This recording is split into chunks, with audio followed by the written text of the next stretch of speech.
Otep à tous, bien-aimés frères et sœurs, la Russie a reçu l'accord du gouvernement libyen pour l'installation de 4 bases militaires russes en Libye. Il y aura une qui sera à Al-Qadi, l'autre à Al-Joufra, une autre à Brak al-Shati et l'autre à Al-Qada-Biya. L'une de ces bases militaires sera entre la base de l'une base de Al-Sara qui va être, c'est une ancienne base militaire qui avait été pratiquement fermée, qui va encore réouvrir à Maten Al-Sara. Cette base militaire va accueillir bientôt un exercice militaire entre la Libye, le Tchad, probablement le Soudan et peut-être le Togo qui est en train de manifester visiblement son intérêt avec l'AES et les pays de l'AES. Déjà, l'une de ces bases que va occuper la Russie sera, c'est une base qui sera entre la Libye, le Soudan et le Tchad. Les amis, et c'est là qu'on comprend maintenant le sens du voyage du président soudanais au Mali. Ce général n'est pas venu par hasard. C'est pour finaliser toutes ces choses-là. Parce que il est proche. Et c'est là que maintenant, nous allons comprendre que, en fait, le Tchad n'est pas le problème du Soudan. Non. C'est ce qu'on veut nous faire croire pour créer un conflit entre le Tchad et le Soudan.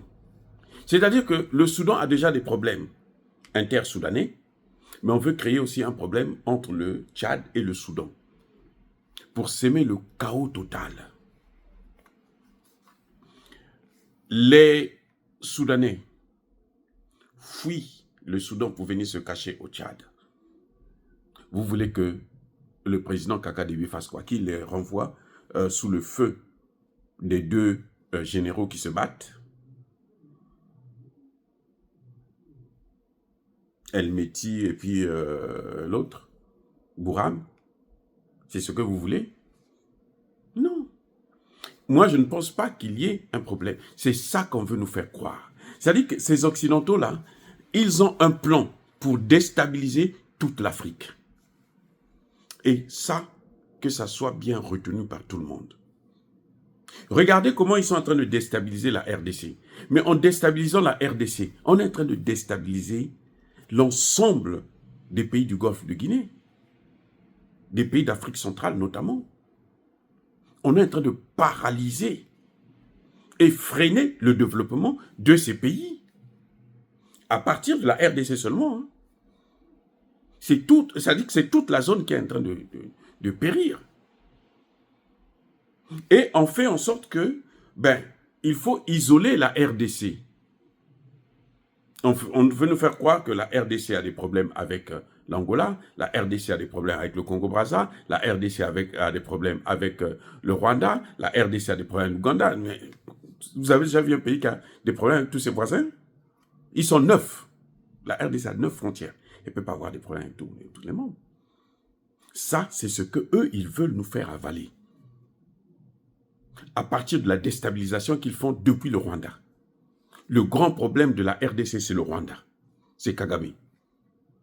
Mais ils s'arrangent de telle sorte que les autres pays autour, que personne ne puisse soutenir Tshisekedi, pour que Tshisekedi soit isolé.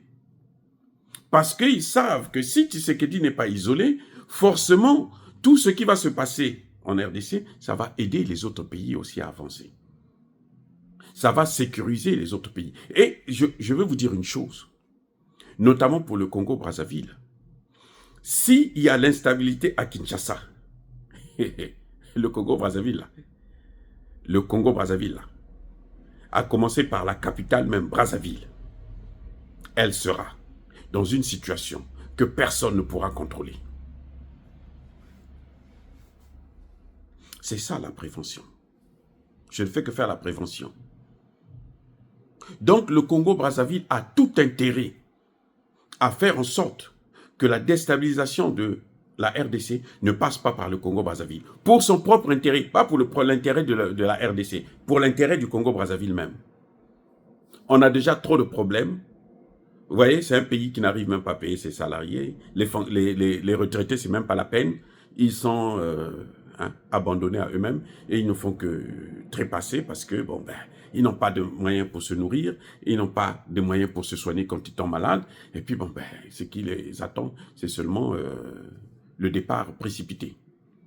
Donc, si on amène encore une insécurité qui vient de la RDC, croyez-moi, même le pouvoir qui est là, ne va pas rester encore longtemps. Donc, je crois qu'il y a de ces choses qu'il faut qu'on le dise quand même chaque fois qu'on en a l'occasion. Bref, je reviens sur les bases militaires russes. À partir de la Libye, la Russie peut contrôler donc, avoir les informations sur l'AES, sur le Tchad, sur le Centrafrique, sur le Soudan et même sur la RDC. Et c'est ça le problème. Et c'est ça qui fait trembler l'Occident. Depuis qu'ils ont annoncé ça et qu'ils ont dit qu'il y aura maintenant des exercices militaires qui se feront entre le Soudan, le Tchad, les pays de l'AES et probablement le Togo, parce que le Togo a déjà participé à un exercice militaire avec le Tchad. Cette fois-ci, il y a le Soudan qui rentre et il y a la Libye aussi. Ils ont un problème. Pourquoi, les Occidentaux? Pourquoi ils ont un problème? Parce que ce sont eux qui ont détruit la Libye. Maintenant, comment ils vont faire encore pour venir là en Libye? Ce sont eux qui ont détruit la Libye.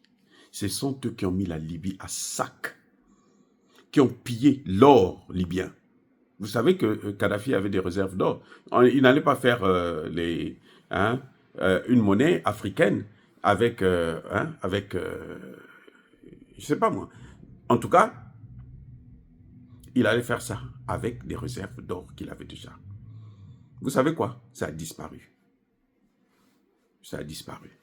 Comme par hasard, il y en a un qui a fait cette guerre, qui ici aux États-Unis est devenu milliardaire. Posez-moi la question de savoir où est-ce qu'il a eu cet argent pour être milliardaire. Même s'il était à la tête d'un État très puissant, ok, très bien, mais ça ne peut pas faire de toi un milliardaire. C'est juste une parenthèse. Donc, nous saluons cette position de la Libye et ce travail qu'ils ont pu faire ensemble avec la Russie. Et j'espère que ça va aller très vite. Ils ne vont pas faire comme le Soudan. Le Soudan avait prévu une base militaire russe, mais à cause de cette guerre, voilà, tout est chamboulé. Mais bon, Dieu merci qu'à partir de la Libye, mais on pourra ramener la paix plus facilement. Et puis, s'il y a des exercices militaires entre le Soudan et avec le Soudan et le Tchad, je pense que c'est une avancée pour la paix. D'abord entre les deux pays, mais aussi à l'intérieur même du Soudan. Parce que le Soudan a été balkanisé par les mêmes, les Occidentaux. Soyez bénis, abondamment bénis par le Dieu des Kémites et par nos ancêtres angélisés. Mais que tous ceux qui persécutent le continent africain le pillent et le déstabilisent, qu'ils soient noirs, blancs, chinois, arabes, juifs, indiens ou qui qu'ils soient punis, maudits, foudroyés, neutralisés, écrasés, effacés par le Dieu des Kémites et par nos ancêtres angélisés. Vive l'Afrique éternelle, j'ai dit et j'assume.